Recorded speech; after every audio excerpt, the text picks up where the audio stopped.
Concerns over rising tensions around pro-Palestinian rallies are reaching new levels in the United States as well. Protests and encampments have sprouted up at colleges and universities across that country, from NYU to Yale to Cal Polytech and the University of Michigan, to name just a few. In many cases, the demonstrations have been met with strong reactions from university officials and from police. Say it loud and say it clear. Liberation is near. This is the scene at Columbia. Protesters have set up an encampment there. More than 100 students were arrested last week for refusing to leave that site. But the camp continues as we speak today, with some students digging in and some professors now adding their voices in solidarity. We're going to take you to the scene. CNN reporter Gloria Pazmino is live from Columbia University with us this morning. And as you'll see, Gloria is standing just off campus. I'm wondering, though, Gloria, what has been going on inside those gates?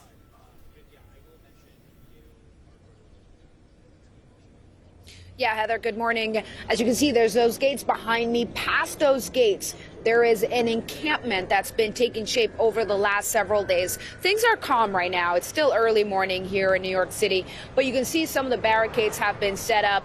The NYPD has been here in the area overnight, patrolling to make sure that things are under control. Now, past the gates of Columbia University, which you can see directly behind me, there's a large encampment that has been coming together as these protests continue over the past several days.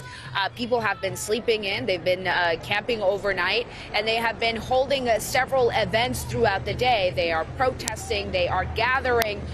There was even a Seder dinner that was held last night in observation of the Jewish Passover holiday. So things inside, for the most part, have remained pretty calm.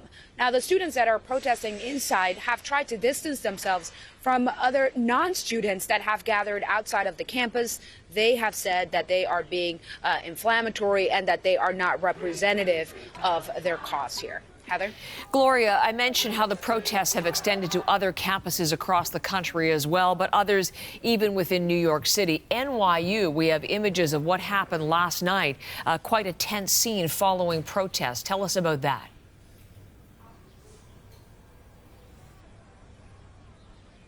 Yeah, so as you said, it's not only here in Columbia University, but we are seeing protests spreading out throughout major campus and universities across the entire country, including New York University, where protests went late into the night last night. NYU is downtown from where we are right now, but there were hundreds of protesters that gathered there to join the same protests and the same call that students here have been joining, right? Calling attention to the Palestinian struggle, calling attention to the Israeli war against Hamas, and trying to call attention to the issue, asking for a ceasefire, asking these educational institutions to divest from businesses that are associated with Israel. So there were arrests last night by the NYPD. People were being dispersed late into the evening.